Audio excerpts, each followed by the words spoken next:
Hello, friends. Welcome to another Practical Pet Business. We know you've got a lot going on, a lot of pressures. Thanks for spending a few minutes with Lorin and I. Lorin, I know you and I get this question, and it's always followed with a lot of discussion because there's a lot of things to consider when making this business decision. And this business decision carries with it an element that goes far beyond just stocking inanimate objects. So let's talk about having live animals within your pet business and your store, the things to be thinking about, the concerns, the realities, where it makes sense, where it may not make sense.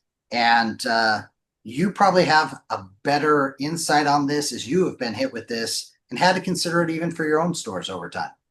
Yes. So, uh, do you carry anything live? And what does that mean? That really is a broad expanse because I recently read a post where somebody was going to be reducing their live section of their store to only being, I think, a couple of different reptiles, some insects, some insects.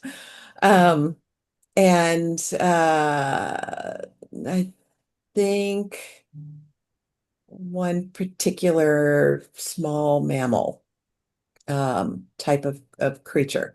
I don't remember exactly, and I don't want to do a call out. So, and they were asking for input from other retailers.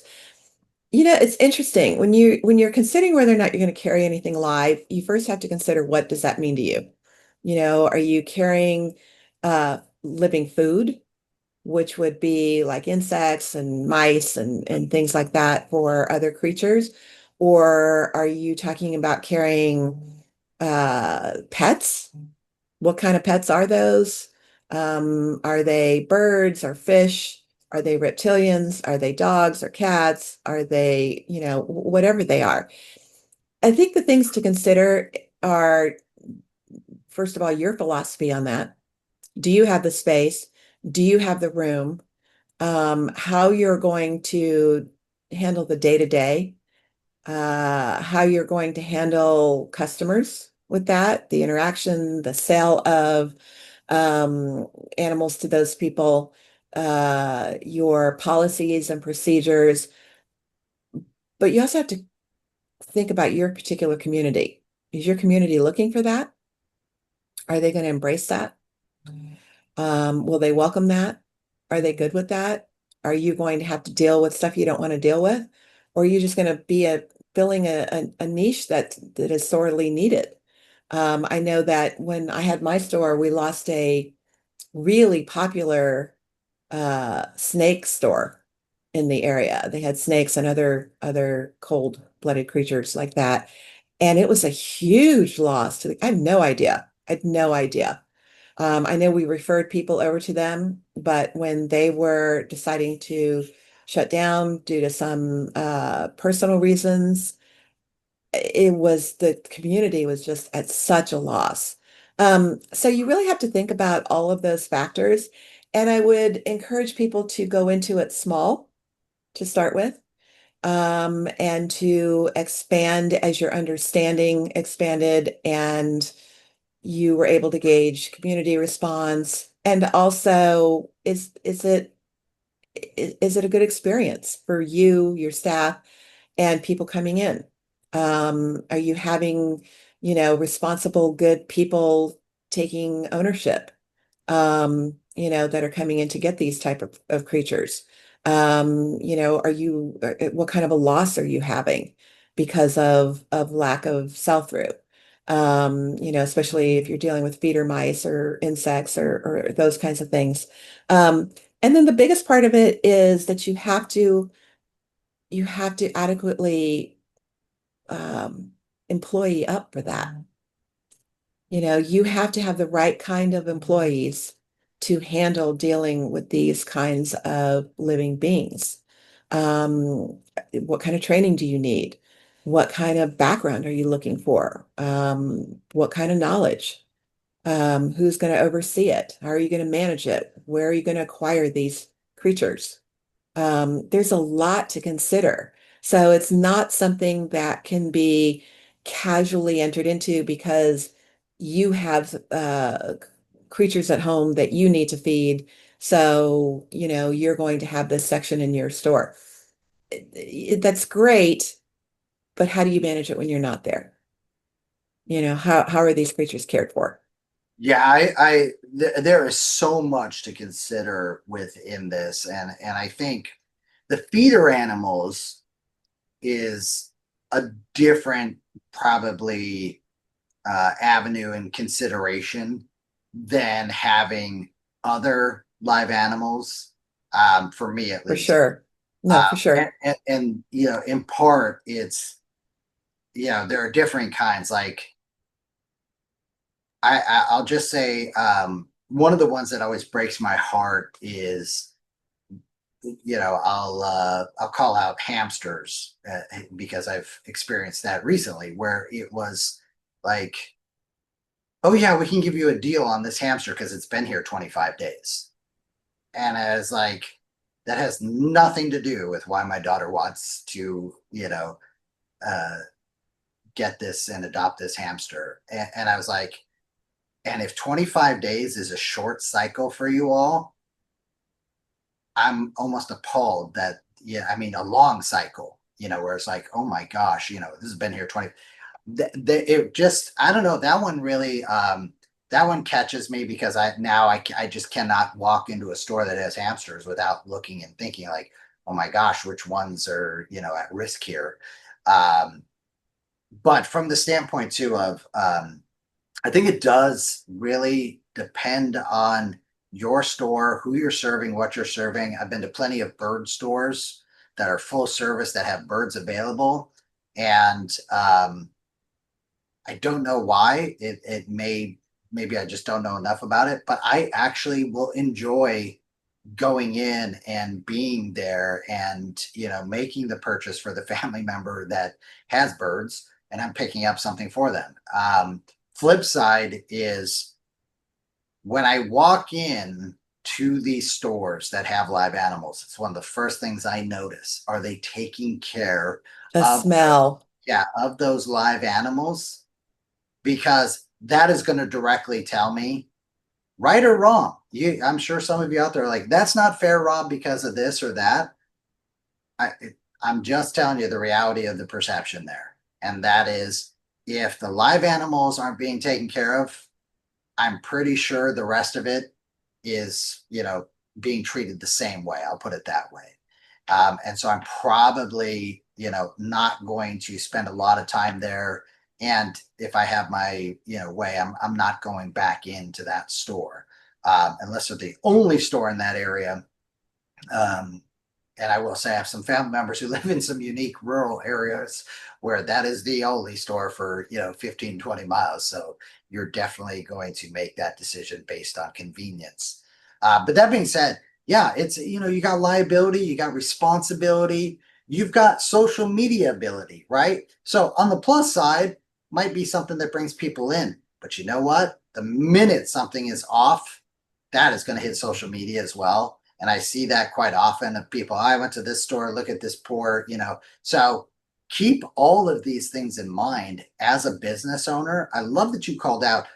Do you have people, not just yourself, do you have people on your staff who can really take care of these when you're tied up elsewhere and or life has pulled you in other directions? And I will say, when I look at the exotic animals, meaning reptiles in particular, spiders, things of that nature, um, I typically find that they have that kind of staff, and those people are deep believers. They are really in it. I know we go to a couple of different ones for specific things for our reptiles, and I am always impressed at the depth of knowledge that the entirety of the staff has. So realize we as customers see that in your business. And That's what we're looking for. I don't pivot. I don't hesitate. I go to that specialty store and I will drive past 15 other pet stores to get to those because of that expertise. So if you're going to do it and you're going to have that expertise and show it off and showcase it by caring for those live animals, I'm all for that. I love that side of it. Um, it's the other side that concerns me for most of the businesses out there. Well, and I want to call out too that, cleanliness is a really big deal because I've heard the excuse over the years of, well, the store is just going to smell when you have live animals. No, it does not have to smell. That is not keeping the store as clean as it should be. That is not how that should go. That's like, saying that, well, your grooming department is going to be filthy and smell just because you have live animals in there every day. No, no, you're supposed to be keeping it clean.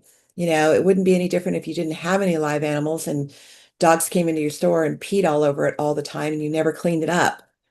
Right. You have to keep their containment clean. You have to do it on a regular basis, a daily basis. You have to really manage, and that's why, in the should I carry live creatures, you have to think about that, because you have to allot for making sure that you have the ability to keep things clean. Having the smell and keeping things dirty, that just leads to unhealthy creatures, you Well, know? that's the thing I wanted to call out that you were saying here too is like you're responsible for the health of that. So it's across the board. It's oh, I is the little kid that comes in, puts his hand in the cage, gets scratched. Hmm. Well, we didn't think anybody would put their hand in. Assume humans are going to do the dumbest things possible. Okay. So you're responsible not just for the health of that being, but also your customers. Right. And so, I think there's a whole slew of considerations here, positive and negative, that you have to go through. And as we've talked about this in so many different business episodes, you've really got to do your research. It should not be a snap decision. Oh, so and so down the street has brought in X, so we're going to bring in Y. So that way people still come here. That is not going to be the justification for it. I had someone who said, well, I'm going to bring in this particular aquatic side of things because I don't have it and I will be able to sell tanks and this and that and all the rest. And I was thinking to myself, wow, there is literally two other stores within 2, 3 miles of you that I would go to that's all they do and all they specialize in. You're not pulling that new customer base that you think you're going to pull. Right. And I said that to them, and they were like, well, we think they will. And I said, well, how many of your current customers come in and ask for those things? Well, none, but it's because we don't have it. That is not always the reason for No, not asking. More often than not, they would tell you, gosh, I get everything else here. Really wish I could get the stuff for my fish here, or I really wish I could get the stuff for my reptiles here. Um, that is the more specialized, especially you get, um, you will find people will drive much farther to go to those specialized stores than being trying to be everything for everybody when that's just not what you are. To your the point though, two, I do want to hit on this when you said, hey, that entity went out of business. You spurred something in me that um, I saw recently happen, and I thought, wow, this is so brilliant. Same thing happened in one of the locales that I go to and visit. They were the only reptile store in that particular area. They also had a herpetology grouping that was a part of that store. And so that went away. And I happen to know, one of the other stores in that area, and I reached out on behalf of them and said, hey, I know this isn't something you carry, but I've seen you at the meetings. Was there a reason? He's like, yeah, because I always got the stuff there. And I was like, what if I connect you just to have a conversation? And what they ended up doing was bringing in not a full section in their store, But one of the things they did do was because of the rescue group that they were involved with, was they would bring in stuff that could be rescued. And it started to build a following for them. And over that last, 12 months, they have now expanded their store, but they didn't do it right now, right here. We're going to go big, build out. But it was something that they grew into. And that's another opportunity I would just throw out is, maybe rather than we're going to do some big build out, think outside the box, talk to the folks around you, talk to those. Because listen, we also know this. This is, a tough discussion here, but times are tough for a lot of folks. And sometimes the more niche you are, the more pressures you're under financially. So there may be things that you can partner up with and do things with that you haven't already explored, or maybe you explored it a couple of years ago. This might be the right time to have some of those discussions. But yeah, I just wanted to say I think um, you hit on some really good points there. So I love that. Well, what I was going to say about, bringing in this, that, and the other. The two animals that I was asked repeatedly over the years to carry things for were bunnies and chickens. And every time I said no, and they were like, well, why? It would just be so much more convenient for me. And I'd say, because I don't know anything about bunnies or chickens. Yeah. So I'm not going to bring something in, well, maybe you could just stock a shelf of chicken food. I mean, you know me, Rob. It's like I have to go down 1,000 rabbit holes Right. before I can stock one thing for chickens because that's just not how I did things. It's like if I was going to carry it, I needed to actively be knowledgeable about it and know why I was carrying this and not 25 other things. Right. And the same thing with bunnies. It's like somebody was like, but we have a bunny, and this is really the only store we want to shop in. I'm like, what do you need for your bunny? And they was like, well, just stuff for bunnies. And I said, I don't even know what stuff there is for bunnies. I've Right. never actually even looked. And they said, well, maybe you can look into it. I was like, I'm a dog and cat person. Dogs and cats, ask me anything. That's my shtick. And I think other stores would look at that as an opportunity, Yeah.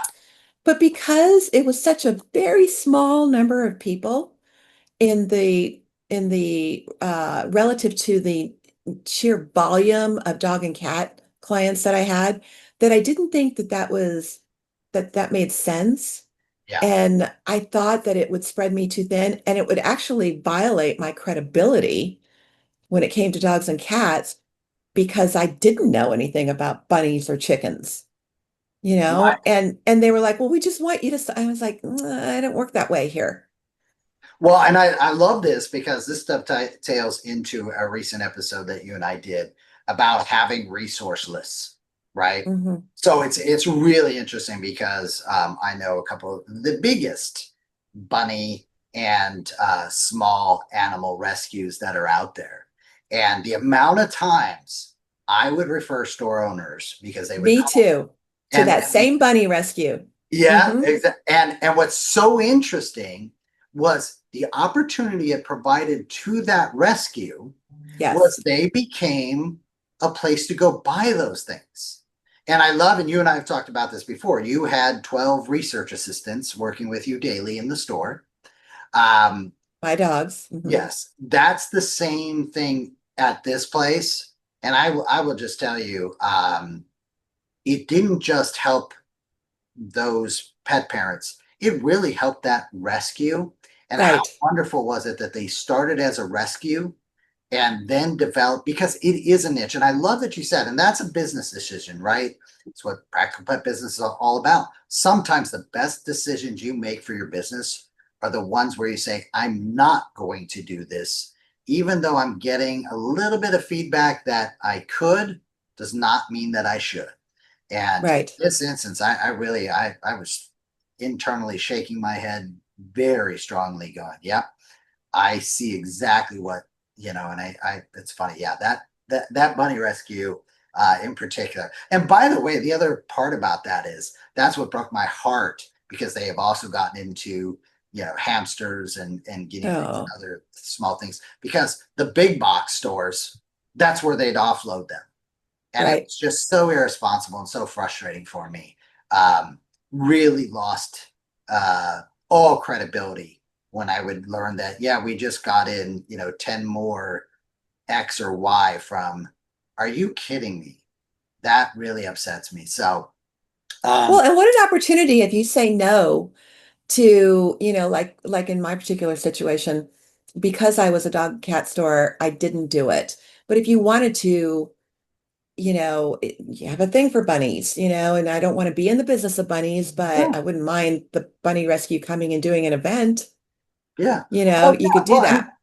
and to your point, it's that whole thing. When someone asks you, they're asking because they trust you, right? Right. And so, you know what, like what, and you don't have to know it off the top of your head. It's the same thing. I've had this happen. Was not the greatest with certain animals that we had in our family. And my wife would be out of town. My daughter would say, "Hey, we need something for so and so," and I'd be like, "Okay, where do we normally go to get this?" And the store happened to be closed the one day that this, of course, is happening. And I'm literally calling down to people I trust saying, "Hey, do you carry anything in this space?" Or blah, blah, blah. And that's how we got what we needed in that moment. But what's interesting was I was just as grateful to the two stores that gave me, and I didn't take the first recommendation. I needed someone to secondarily mention the place that I went to, because I didn't know. So I was like, okay, cool. You guys, okay, two people that I trust have given me this. Have that. If you're going to be a dog and cat, a cat only, whatever it is, a bird only, have that round out, because we Hmm. are all multi-petual these days. It used to be very heavily bipetual. We are multi-petual these days. And I'm a great example of that. There is just a menagerie of different, pets that we have got to care for. I don't, as a pet parent, not only do I not have the expectation that you as a pet business are going to serve all of that, because I don't think you're probably going to serve it all very well. I want the niche experts. I want to go to the best in class for each one of those beings. They're important enough for me to go to multiple places and make multiple stops. So, Well, it's the jack of all trades, master of none yeah, mentality, and that's never been appealing to me. But there are stores that do that well, sure. you know. But overall, should you carry anything live, start small if you decide to, and see how that rolls. Well, the good news is that they do not have to carry Practical Pet Business live. You can check out our pet podcast on all the different channels these days. If you've got a suggestion for an upcoming episode, please reach out to us, Practical Pet Business. Um, or I'm sorry, please reach out to us at practicalpetchat@gmail.com, or hit us up on any of our Practical Pet Business media channels. We know you've got a lot on your plate. Thank you. You've got a big week ahead of you. We wish you nothing but success in your business. Thank you for serving the pet parents and the pets like you do. We appreciate you. Thanks, guys.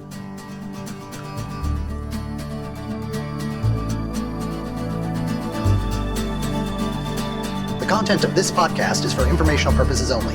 It is not intended as, nor should it be construed as, professional medical advice, diagnosis, or treatment for your pets. Always seek the advice of a qualified veterinarian with any questions you may have regarding your pet's health or medical condition.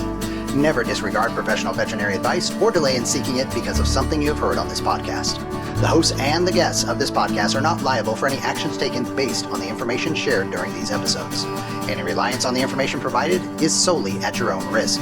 Copyright 2025 Practical Pet Chat, all rights reserved. Unauthorized duplication, distribution, or reproduction of any content from this podcast, including but not limited to audio, scripts, and show notes, is prohibited without prior written consent. The opinions and views expressed by the host and guests are their own and do not necessarily reflect the views of Practical Pet Chat.